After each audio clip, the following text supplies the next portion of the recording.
Hello, everyone. Welcome. It is lovely to have you.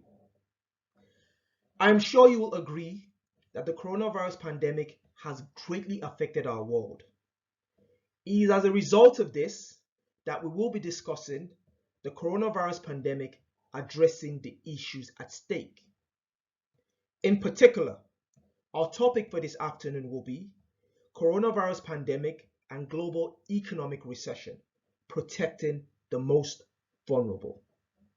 My name is Dr. Tolu Olarewaju, and I am a lecturer in economics at Staffordshire University, right here in Stoke-on-Trent in the United Kingdom. This presentation has been powered by the Better Civic International Foundation. A few housekeeping rules. So I will go over the presentation, and at the end, you will get the opportunity to ask questions. Okay, so we're in the Telegram app. So at the end of this video, when we finish watching it, please just type in your questions in the Telegram app, and I will be there to answer them to the best of my abilities. If you want to reach me, however, after the event, please do so. You can reach me on Twitter. My Twitter handle is @Tolu Olarewaju. And of course, you can reach me also on YouTube. Once again, my YouTube address is Tolu Olarewaju.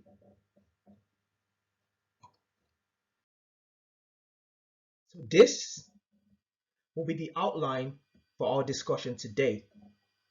We'll start by looking at the facts, the health versus economics debate. We know, for instance, that President Donald Trump has allowed for the reopening of the US economy. But why was the economy in lockdown? Should we have ignored the health implications and kept the economy running? So we'll start with that.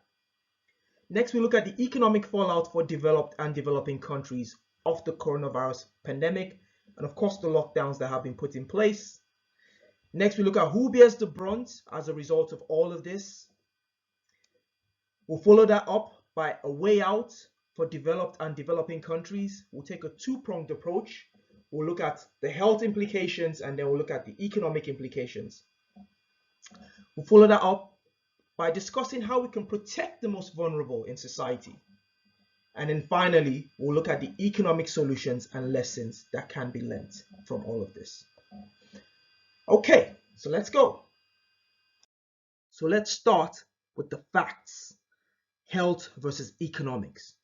Let's pay particular attention to health, and then we'll move on to economics. I got this histogram from the European Center for Disease Prevention and Control, and it shows the distribution of COVID-19 cases worldwide as of the 16th of April 2020, so just yesterday. And we could look at the trend from December 2019 to now.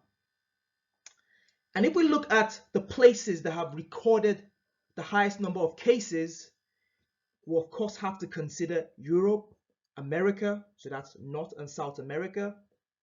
We'll have to consider Asia, Africa, Oceania, and then other parts of the world. Now, the sad thing about the COVID-19 strain, so this coronavirus pandemic, is not just that people get it and are sick. Of course, we know that happens with the flu. We know that the mortality rate is much higher than that of the flu. And this is where the dilemma comes in. So if we look at the distribution of COVID-19 deaths worldwide, as of the 16th of April, we have this distribution. The highest number in Europe. Next, we look at America. We can look at Asia, Africa, Oceania, and other parts of the world. And we can drill down to the numbers actually in terms of cases and in terms of deaths. Let's start with cases, if we may. Look at Africa, with just above 17,000 cases. The five highest reporting cases are South Africa, Egypt, Algeria, Morocco, and Cameroon. Next, we can look at Asia with 329,000 cases. The highest reporting countries are China, Iran, Turkey, Israel, and India. Of course, we have to be skeptical about the Chinese data in terms of number of cases and also in terms of deaths, as we'll come to later. Next, we look at America, North and South America, just shy of 750,000 cases there. Highest number of cases are in the US, Canada, Brazil, Peru, and Chile. Next, we can look at Europe, which is the epicenter of the pandemic as we speak. The highest reporting cases are to be found in Spain, in Italy, in Germany, in France, and the UK. Next, we can look at Oceania with just shy of 8,000 cases as well. And then the highest reporting countries there are Australia, New Zealand, Guam, French, Polynesia, and New Caledonia. Now, the sad thing, of course, are the deaths, as I was saying in the previous slide. We could look at deaths from Africa, just above 900. The highest number of deaths to be found in Algeria, Egypt, Morocco, Tunisia, and South Africa. We could look at Asia with just shy of 12,000 there. Iran, China, Turkey, Indonesia, and India. America, North and South, with about just slightly above 35,000. The highest to be found in the US, then Brazil, Canada, Mexico, and Ecuador. We can look at Europe, the epicenter of the pandemic. About 87,000 plus deaths. The highest reporting countries are Italy, Spain, France, the UK, and Belgium. Next, we can look at Oceania. Just slightly below 80 deaths there, just 79. Hopefully it stays low. Highest reporting countries are Australia, New Zealand, Guam, and Northern Mariana Islands. Now, when we look at all of this, we have to ask ourselves the questions. Are we going to allow people to keep going about their economic activities knowing that they can spread the coronavirus and people could die as a result? So these are very, very sad statistics. These are actually people, right? These are not just numbers. These are actually people that we're talking about. These are real men, real women, real children, husbands, fathers, wives, daughters, granddaughters, grandfathers, grandmothers. Okay, and this is very sad. These are people we're talking about, boys and girls. Now, should we allow economic activities to continue knowing that people could get the coronavirus, get this COVID-19 strain, and get sick and potentially die? We know a lot of people will not get fatally ill. Many people will recover, but we know a lot of people will die as a result. We also know that, as our medical personnel try to take care of them, they get exposed. Some of them pass on as well. I've actually had, and I can be personal here, I know people personally who have passed on. So in this case, the health trumps the economics, right? I'm an economist, but we have to be cautious about this, okay? Maybe until we find a vaccine or something. And this is where we are, okay? Some people would say, if we shut down the economy, there's going to be depression due to unemployment, drug addiction, and all of that, okay? So there's a debate to be had there, of course. But we've seen very sad scenes. We've seen bodies being left in the streets of Ecuador, for instance. So in this case, to prevent further deaths, the economies have had to be shut down, and that's where we are. So if you want to know why Europe has been called the epicenter of the pandemic currently, all you have to do is look at a bird's eye view of the current number of cases worldwide. So look at Europe here, especially Western Europe, right? Next, we could look at North and South America. So that's North America, that's South America. Okay, we could look at Asia. Not as much to be found in Russia. We could look at Africa. We could look at Australia. Of course, you can see where we have the highest number of reported cases. So China was the first country to report the coronavirus, and they might have reached the peak in terms of number of cases, number of deaths, and maybe flattened out, and this might have started to reduce. So China has started to ease restrictions, but currently the epicenter of the coronavirus pandemic is Europe and the USA. So I was fortunate to be part of a webinar organized by Princeton University, and the webinar was Olivia Blanchard on what it will take to save the economy from COVID-19. So the distinguished Professor Olivia Blanchard on what it will take to save the economy from COVID-19. I am using this graphic from the webinar, hopefully with permission. And what do we find? We see that in terms of the peak, we're hoping that the peak would be reached between April and May, so sort of where we are now, and then we'll start to see a reduction in the number of cases, and then hopefully things will get back to normal over time.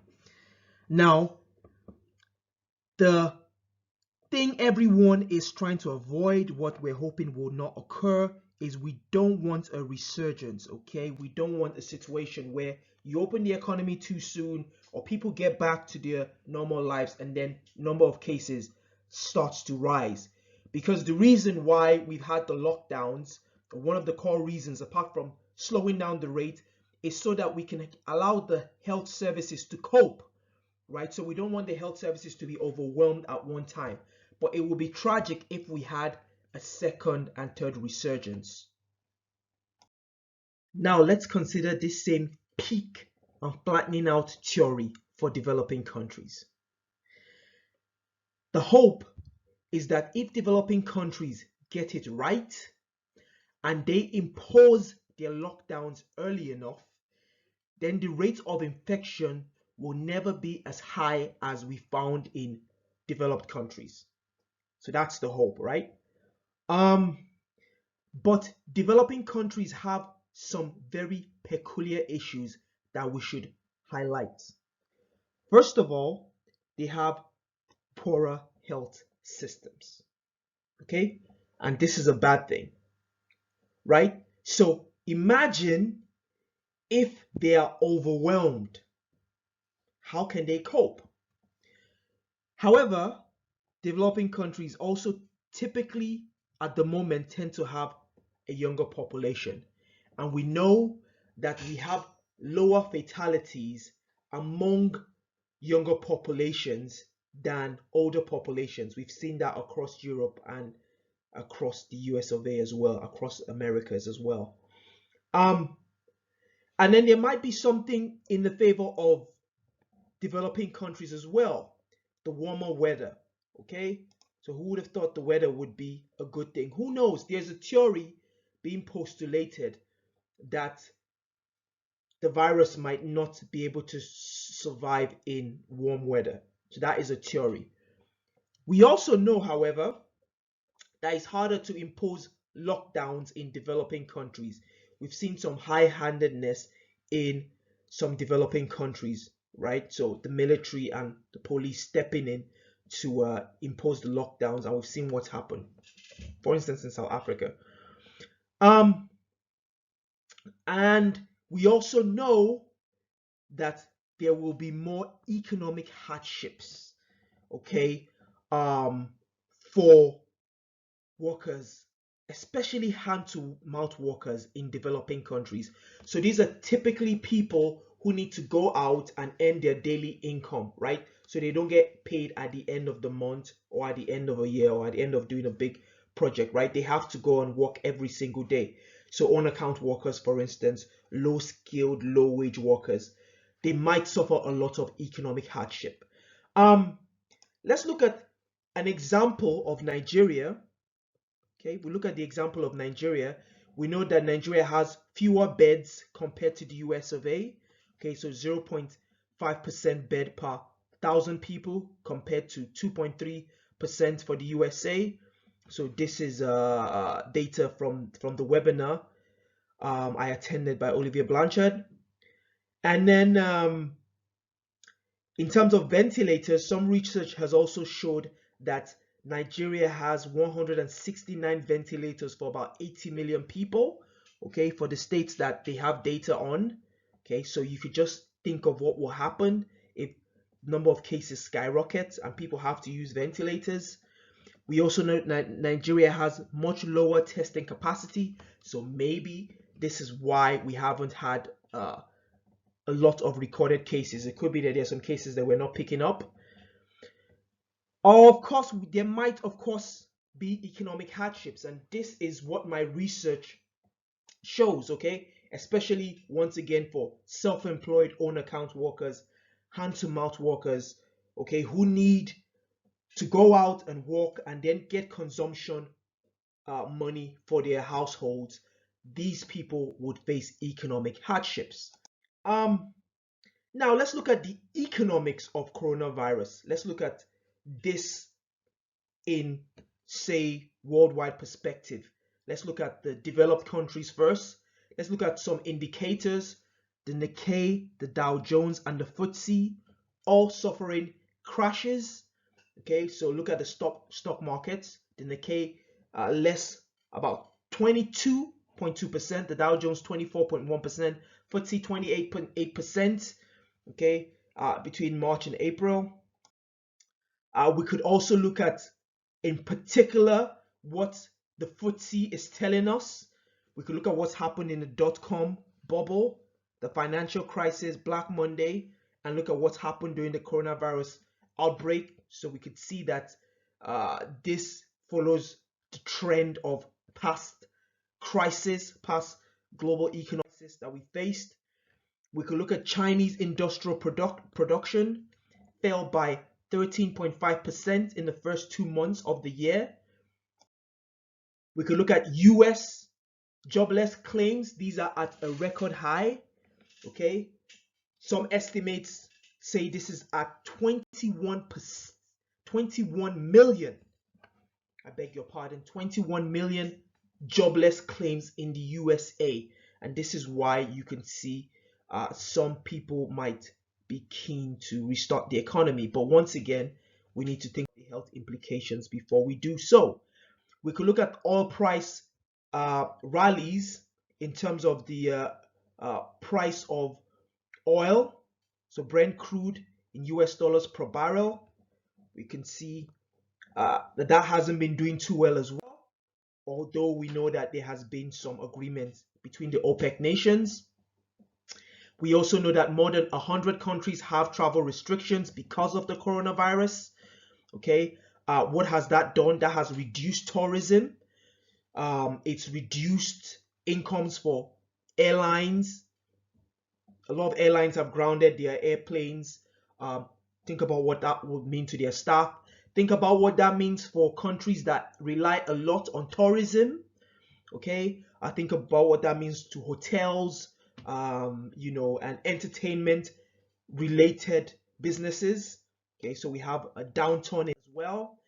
So the result of this whole thing is that the OECD has downgraded growth forecasts for 2020. So if you look at economic growth in terms of GDP, it's expected to slow down in 2020. We can compare the growth in 2019 to the growth forecast in 2020. We can look at China, look at the entire world, the US, the UK, France, the Euro area, Japan, Germany, and Italy. And we can see downturns, reversals in all of them. So what's the economic fallout for developed and developing countries in totality? Well, beaten by the coronavirus outbreak, beaten down to be specific by the coronavirus outbreak. The world economy in 2020 will suffer its worst year since the Great Depression of the 1930s, says Gita Gopinath, the chief economist of the International Monetary Fund, the IMF. So the IMF expects the global economy to shrink 3% this year before rebounding in 2021 with 5.8% growth. It acknowledges, however, that prospects for a rebound next year are clouded by uncertainty. So once again, are we going to have a resurgence of the coronavirus? What's going to happen? Okay, some people are advocating a vaccine. Some people are skeptical about the vaccine. There's all kinds of conspiracy theories going around. Okay, so what's going to happen? So let's look at the economic fallout for developed countries. Now, lower growth and more unemployment is expected this year. We know that unemployment and hardship can lead to demoralization, depression, and other psychological traumas. Firms might now choose to produce closer to home because of their heightened recognition of the risks of relying on far-flung operations and in response to political arguments for achieving national self-sufficiency in the provision of essential goods. So firms might now decide, instead of producing, say, in China or in far-flung reaches of the world, let's produce at home so that if there are disruptions next time caused by viruses, this virus or any other virus, we will not be too adversely impacted by this. And also, there are political arguments for achieving national self-sufficiency, especially in the provision of essential goods. So this might happen. However, the length of the downturn will depend on our success in containing the coronavirus and mitigating its effects. So this whole economic downturn that has been reported by the IMF, right? It depends on our success in containing the coronavirus and mitigating its effects. And that success will hinge in turn on our cohesiveness as a society and the quality of leadership. So we've seen some good examples of leadership in, say, Germany, in Denmark, right? In some countries, we've seen some good examples of leadership. The good news is that public spending might be able to replace private spending. That is lost, at least for now. Okay, so this private spending, right, that has been lost due to unemployment, due to businesses being shut, people not being able to go to their places of work, okay, households holding back on, let's say, buying the new car or going on that holiday. Maybe the government might be able to spend to replace some of this, maybe by giving tax breaks, by giving out grants, okay, by giving some monies to unemployed people. For instance, the UK is trying to spend in construction of HS2, so maybe that will help. So with low interest rates, which is a monetary policy, so now interest rates are lower, it's easier to borrow, and maybe that will stimulate spending as well. But developed countries can now also enact fiscal policies. So fiscal policies are government spending, benefits, and taxation. So government might be able to spend more, like I've highlighted. They might be able to give more benefits to unemployed people or people who need them, people on disabilities, for instance, or other people who might need more funds at this time. And also we can have some tax breaks. So maybe we can have tax breaks for individuals, for households, and maybe for businesses. And this should go on for as long as needed. So what has been the economic response in developed countries as a result of the economic fallout? We know that central banks in many developed countries, including the United Kingdom, have slashed interest rates. In fact, in the UK, we've had 2 interest rate cuts in just over a week, bringing them down to 0.1% from 0.25%. And this is the lowest ever in the bank's 325-year history. So we're having record low interest rates. That should, in theory, make borrowing cheaper and encourage spending to boost the economy. We also find that global markets did recover some ground after the US Senate passed a 2 trillion US dollar or a 1.7 trillion pound coronavirus aid bill to help workers and businesses. And how was this supposed to help? Payments were made to unemployed people or people who needed it. Or that's how it's supposed to go. So checks are supposed to go out. There's supposed to be grants. There's supposed to be loans. And there's supposed to be tax breaks for businesses, depending on countries. So some countries are having different responses. So France, for instance, is targeting people through their employers. Now, the challenge in the midst of all of this is the speed in getting this stimulus package out to the people who need it, and also our precision in targeting those in need. Okay, so we need to consider this. Now we can look at the economic fallout for developing countries. First of all, with the developing world entering and exiting the crisis later than developed countries, exports will be weak. Okay, so exports to and fro will be weak. However, in developing countries, we have more things to consider. So the situation is less FDI, so less foreign direct investment. So less investment from people in developed countries coming to open startup businesses, do business in developing countries. So less factories being opened, less workers being hired. We also have less remittances. So migrants and people in developed countries sending money back to developing countries. Who knows? This might change. Maybe if the crisis worsen, migrants in developed countries might have to send more to their families, relatives, loved ones back at home. So we'll keep an eye on that. Less trade as well. So there's generally less trade, okay, between developed and developing countries. We also know that there's less production as well. However, there are more peculiar issues for developed countries in terms of foreign exchange denominated debt. So more might be needed. So maybe we can get more debt relief for developing countries because they need to spend more money. When the foreign exchange makes this debt difficult to get, okay, maybe more help will be needed. We also know that there are inelastic government bonds, so prices could drop, but people would not be interested in buying government bonds at this time. We also find that there is a drop in commodity prices, especially oil prices, okay?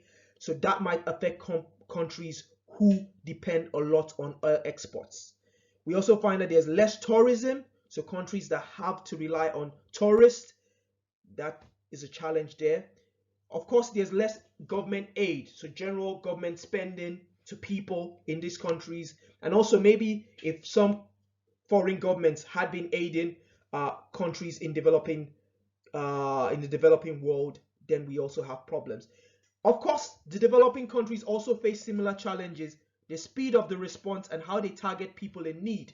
But of course, they have the additional problems of liquidity. They don't have as much to spend, and they have solvency issues.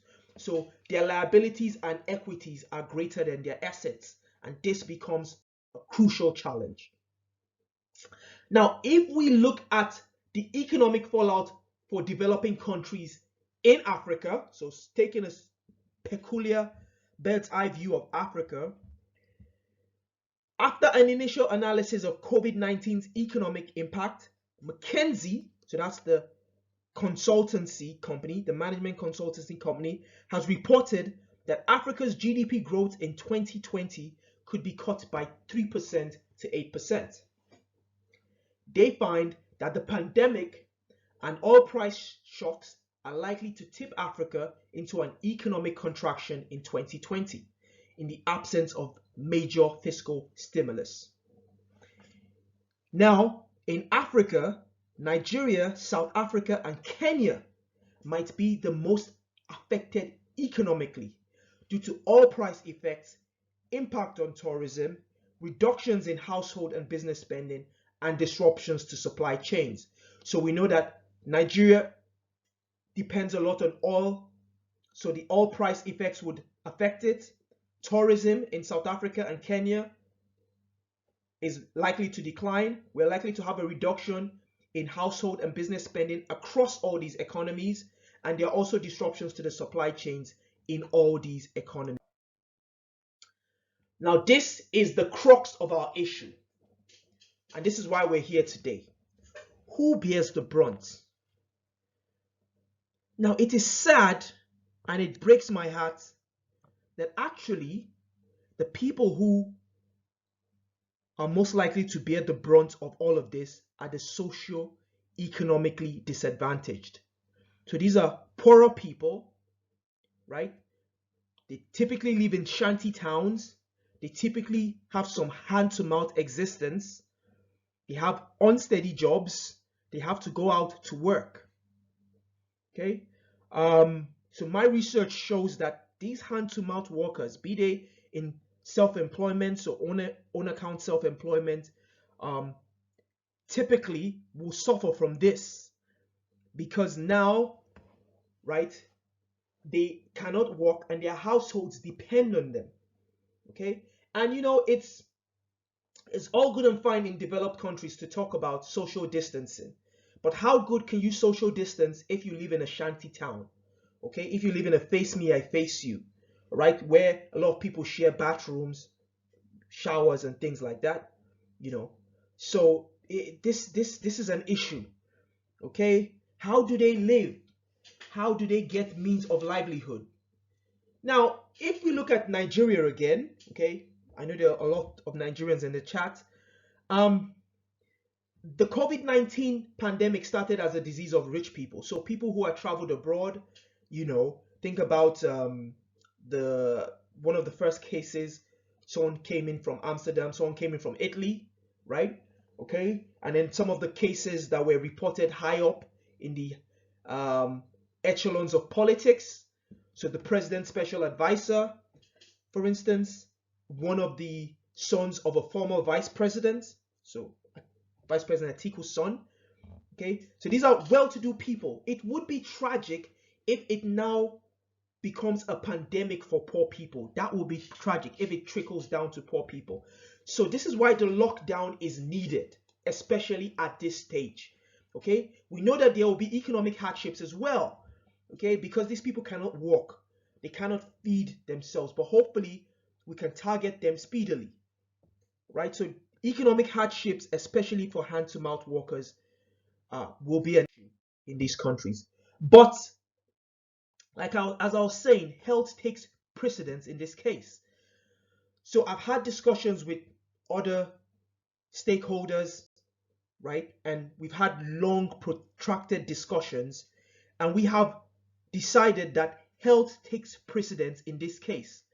So let's consider, say you are self-employed, own account, you need to go out to work, and you know, you have to feed your family. What are the alternatives for you?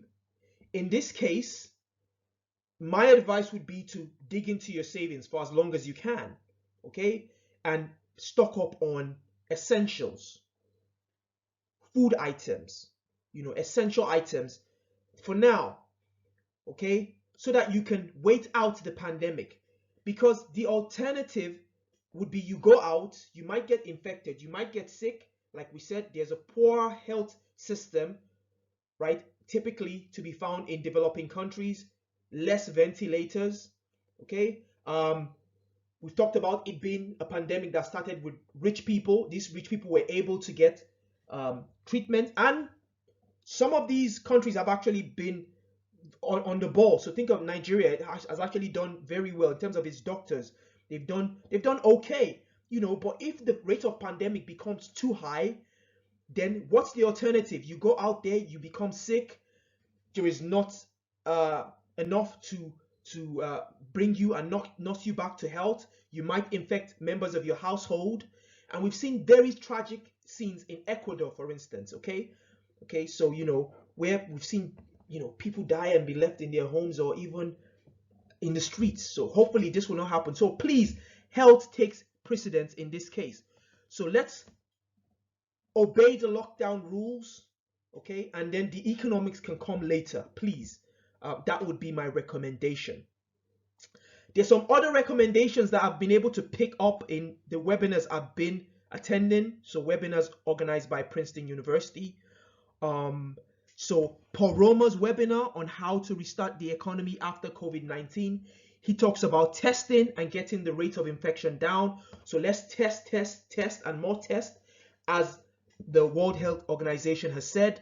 So if we can test people, we can find out those that are healthy, we can release them back.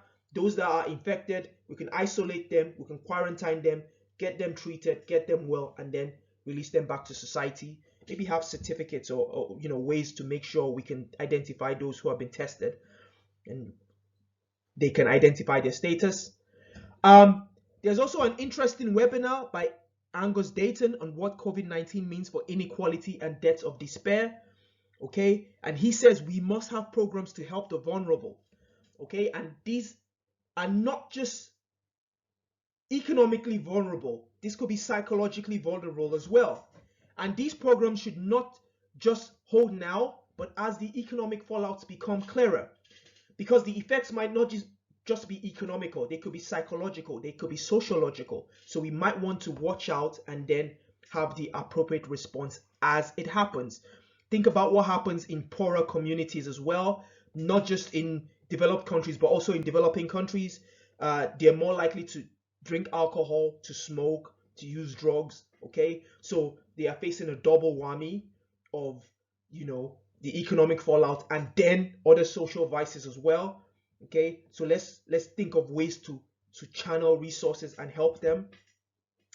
And then there's an interesting webinar by Olivia Blanchford on what it will take to save the economy from COVID-19, the one I got the previous graph from. Okay, and he talks about coordination on giving funds to developing countries and sharing information. So developed countries can coordinate how they can give funds and how they can share information as regards how they can best beat the coronavirus pandemic. So maybe there are lessons that can be learnt from developed countries. So let's get this information out to developing countries. And we should also secure agreements such that not only rich countries and people are saved.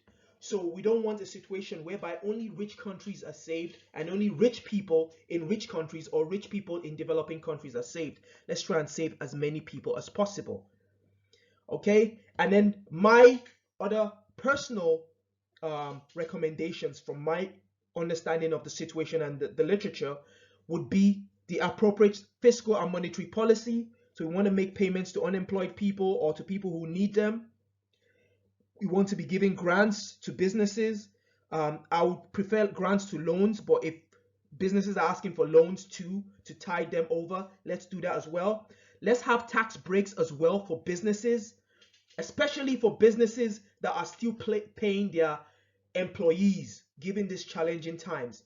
Okay, so let's have tax breaks for businesses, and we could channel this depending on the countries that we're in.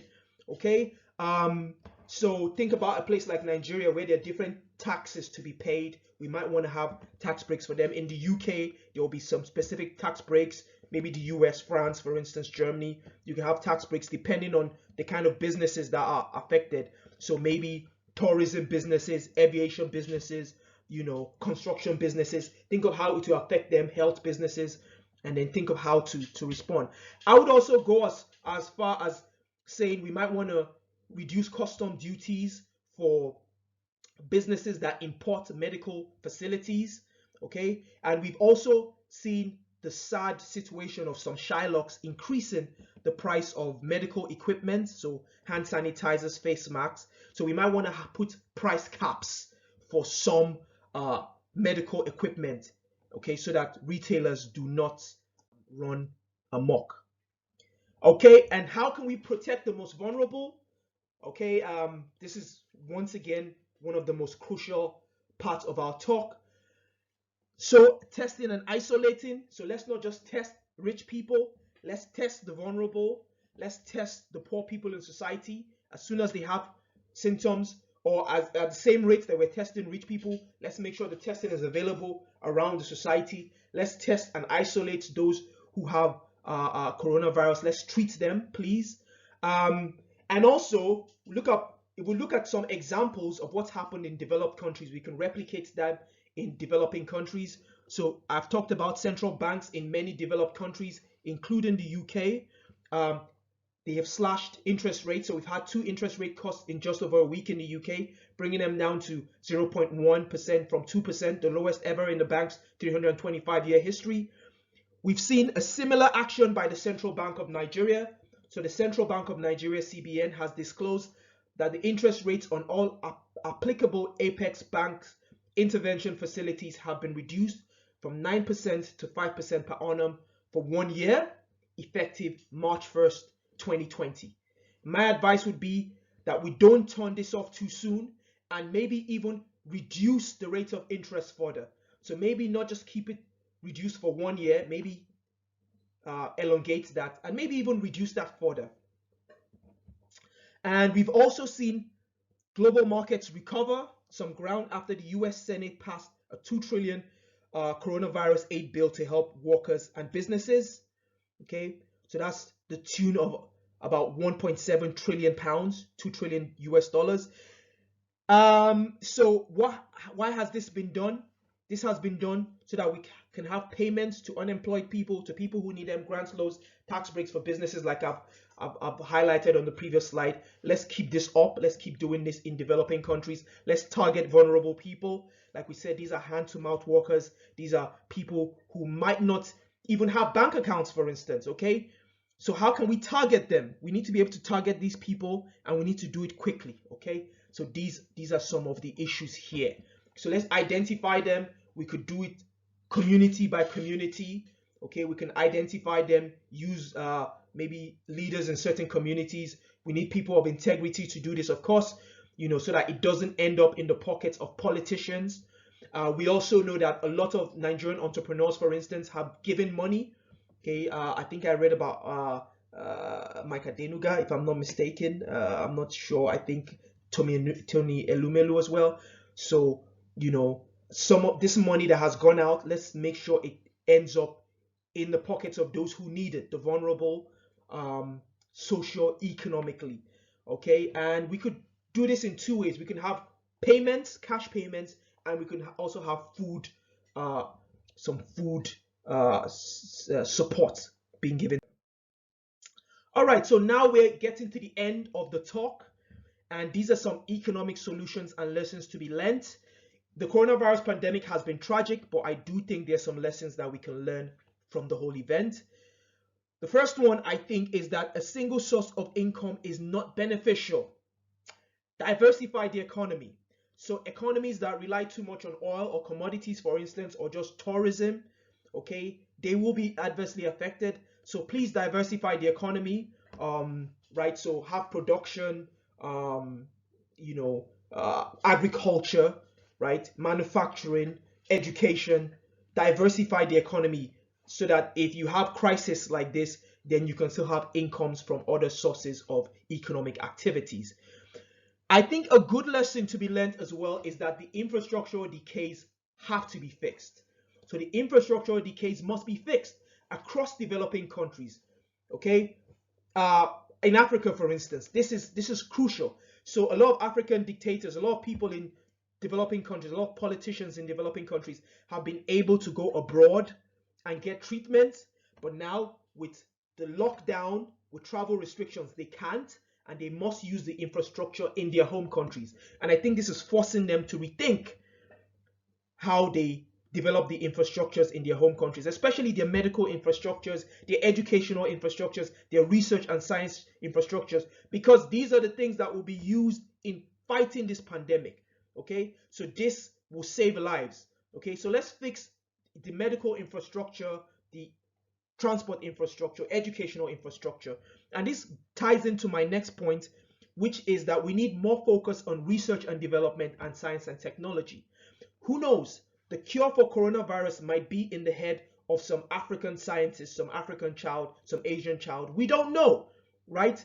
Okay, because we haven't focused on research and development in those places, this is hard to decide now. So let's have research and development in those places. Let's focus more. Let's equip the labs. Let's give more funding to research and development, and also improve the science and technology capabilities of developing countries.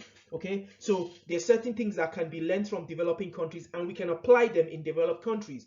So these solutions, especially since we know developing countries have more experience with coping with pandemics like Ebola, SARS, and the rest.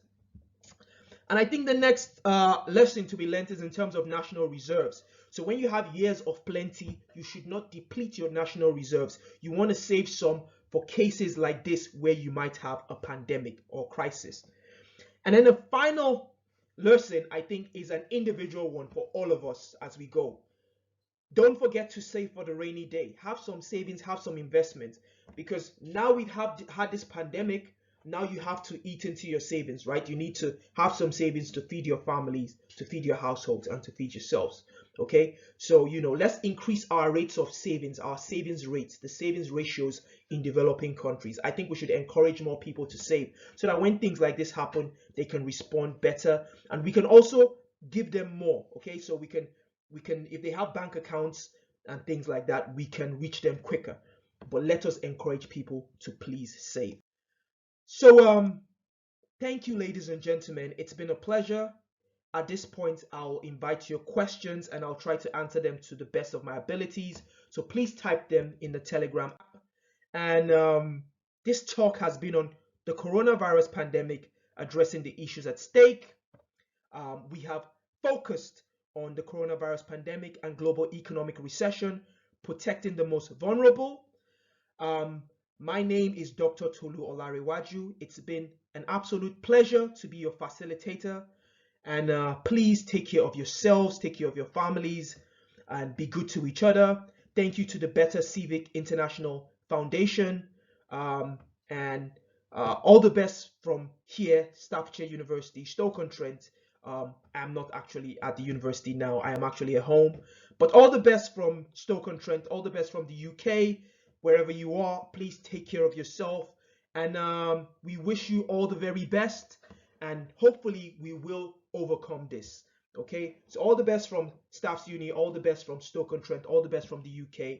And please take care of yourselves wherever you are. And please ask questions. You can always reach me on social media. Thank you very much. Good day now. Bye.